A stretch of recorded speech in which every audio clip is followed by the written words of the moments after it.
මුලින්ම අපි සාකච්ඡා කරන්නේ කෝණික විස්ථාපනයේ එක θ කියලා හඳුන්වන්නේ.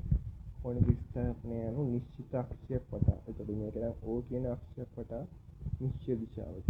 මේක නම් වාමාවර්තව දක්ෂයක් හෝ සරල රේඛාවක්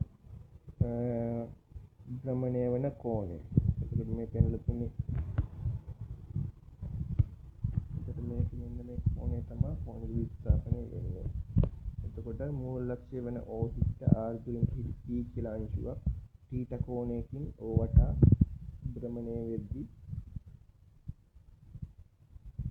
ඒ යන ඡාප දුර S නම් ඒ θ කියන කෝණේ සමාන වෙනවා මොකද්ද?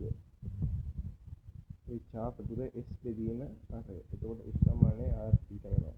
එතකොට θ වල ඒකේ රේඩියන්. ඒක අපි ඒක සමාන වල සාකච්ඡා කළානේ.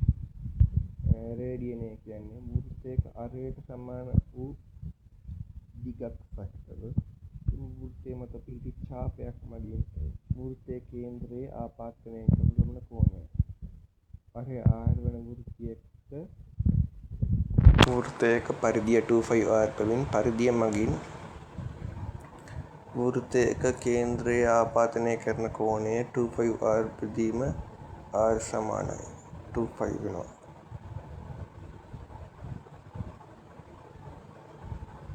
එතකොට 300ට 2π රේඩියන් වලට සමාන වෙනවා. ඊළඟට කෝණික ප්‍රවේගය. කෝණික ප්‍රවේගය කියන්නේ කෝණික විස්ථාපනය. අපි කලින් කිව්වේ θ වෙනස් වෙන ශීඝ්‍රතාවය. එතකොට ඒක දෛශිකයක්. ඒක දිශාව ගන්නේ දක්ෂිණාවර්ත කස්කුරුප්පු නීතියෙන්. භ්‍රමණය වෙන පැත්තට මහ පිටඟිල්ල අර අනිත් ඇඟිලි ටික දාපුවාම මහ පිටඟිල්ල දිශාවෙන් තමයි කෝණික ප්‍රවේග දිශාව වෙන්නේ. ඔමෙගා කියන්නේ ඩෙල්ටා වෙනස. ඩෙල්ටා කියන්නේ ඩෙල්ටා θ කියන්නේ කෝණික විස්ථාපනය වෙනස බෙදීමේ කාලය. එතකොට ඔමෙගා වල ඒකේ තප්පරයට රේඩියන්. θ කියන්නේ රේඩියන්. එතකොට මේ කියන්නේ ඔමෙගා වල දිශාව. ඊළඟ කෝණික ත්වරණය ඇල්ෆා කියනවා. එතකොට අර රේඛීය චලිතයේ තිබ්බ චලිත සමීකරණ වගේ කෝණික චලිතයක සමීකරණ තියෙනවා. යම් මොහොතකදී භ්‍රමණය වන වස්තුවක කෝණික ප්‍රවේගය වෙනස් වීම ශීඝ්‍රතාව මොහොතේදී එහි කෝණික ත්වරණයයි ඇල්ෆා ඩෙල්ටා ඔමෙගා බෙදීම ඩෙල්ටා t. ඒතකොට කෝණික ත්වරණයේ ඩෙල්ටා ඔමෙගා වල එකේ තප්පරයට රේඩියන්. ඒතකොට මේකේ ඉස්සේ මොකද්ද? මෙතන මේක හැදෙන්න ඕනේ තප්පර වර්ගයට රේඩියන් කියලා. මොකෝ යටත් S. ඒතකොට S එක උඩ ගියාම S කියන එක මේ තප්පරයට රේඩියන් නෙමෙයි තප්පර වර්ගයට රේඩියන්. ඒතකොට ඔමෙගා 1 වල ඉඳලා ඔමෙගා 2 දක්වා වෙනස් වෙනවා නම් අපිට ඒක ලියන්න පුළුවන් ඔමෙගා 2 ඍණ ඔමෙගා 1 බෙදීම t කියලා.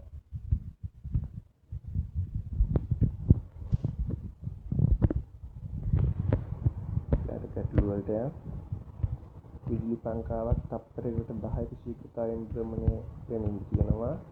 විදුලිය විසන්ධි වීමක් හේතුවෙන් ඒ තප්පර 10කදී ඒකාකාර කෝණික මන්දනයකින් අර වාහනයක් බ්‍රේක් කරනවා වගේ තමයි නිශ්චලතාවයට පත් වෙනවලු විදුලිය පංකාවේ කෝණික මන්දනය හොයන්නලු. එතකොට ආරම්භක කෝණික ප්‍රවේගයක් එකත් හැකි ඔමෙගා සමානයි 2π f කියන සමීකරණය. එතකොට 2π f කියන්නේ තප්පරයකට යන ප්‍රමාණ සංඛ්‍යාවෙන් එතකොට ඒක 10යි. අවසාන කෝණික ප්‍රවේගය එතකොට බිඳුවයි මන්දනය වෙන්නේ 10යි. එතකොට කෝණික ත්වරණය එනහන්නේ නැත්නම් කෝණික මන්දනය අවසානික බිඳුවයි ආරම්භක 2π වතාවක් 10 බෙදීම 10 ඍණ 2π රේඩියන්. කෝණික මන්දනය කියලා ගත්තොත් 2π රේඩියන් තප්පර වර්ගයට වෙනවා. තප්පර වර්ගයට රේඩියන් 2π. ඊළඟ සටහන් තියෙයි කෝණික ත්වරණය තුන් ආකාරයකින් සිදු වෙන්න පුළුවන්. කෝණික ප්‍රවේගයේ විශාලත්වය නොවෙනස්ව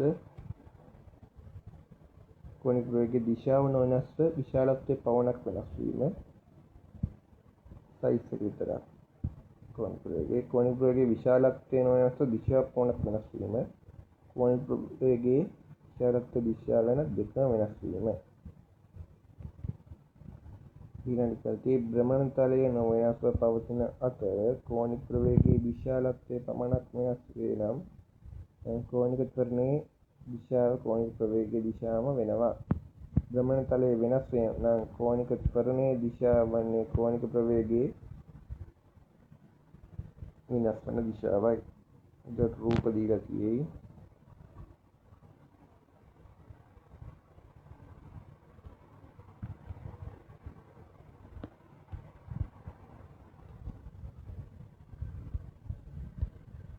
ඊළඟට භ්‍රමණ කාලාවර්තය කැපිටල් T. එක් පූර්ණ භ්‍රමණයක් සඳහා ගත වන කාලය. එතකොට එක් පූර්ණ භ්‍රමණයක් 2π උනේ. ඒක ඔමේගා වලින් බෙදුවම තමයි තියෙන්නේ භ්‍රමණ කාලාවර්තය. එතන මේ වරන්න තුල එනෝනේ f තප්පර හිතිතුන භ්‍රමණ සංඛ්‍යාව ඔමේගා බෙදීම f එකයට තියෙන්නේ f කියන්නේ. එතකොට ඔමේගා සමානයි 2π f. ඊළඟට කියනවා සරල රේඛීය චලිතය හා කෝණික චලිතය අතර සම්බන්ධය. එතකොට f සමානයි r θ. එතකොට මේ සුළු කෝණයක් මෙහෙම චලනය වෙද්දී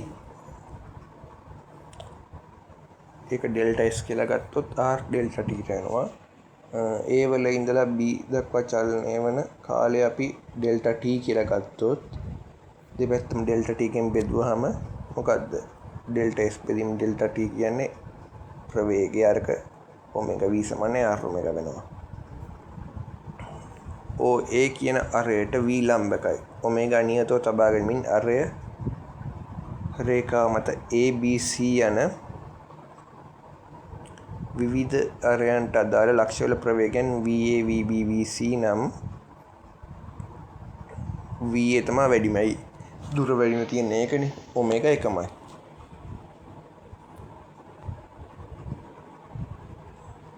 එතකොට VA වැඩි, B ඊට අඩුයි, C ඊටත් අඩුයි. ඊළඟට V සමානයි R ඔමේගා එකේ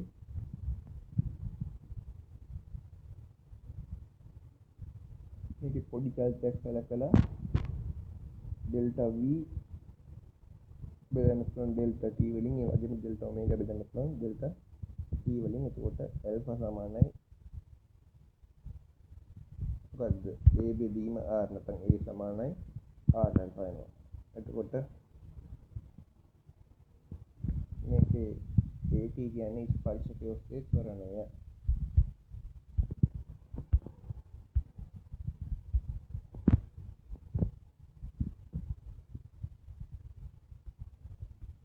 ප්‍රියංශුව ඒකාකාර කෝණික ප්‍රවේගයෙන් ගමන් කරනවා නම් ඩෙල්ටා ඔමේගා බිඳුවයි. එතකොට ඇල්ෆා බිඳුවයි. එතකොට මොකද්ද? AT බිඳුවයි. එනිසා ඒකාකාර කෝණික ප්‍රවේගයෙන් වෘත්ත චලිතය දෙන ස්පර්ශකයේ ඔස්සේ ත්වරණය ශුන්‍යයි. මේ ස්පර්ශකයට ලම්බක වූ කේන්ද්‍රක වූ ත්වරණයක් තියෙනවා. ඒකට කියන්නේ මොකද්ද? केंद्र विचारित त्वरण एक අපි AC කියලා නම් කරනවා. ඒක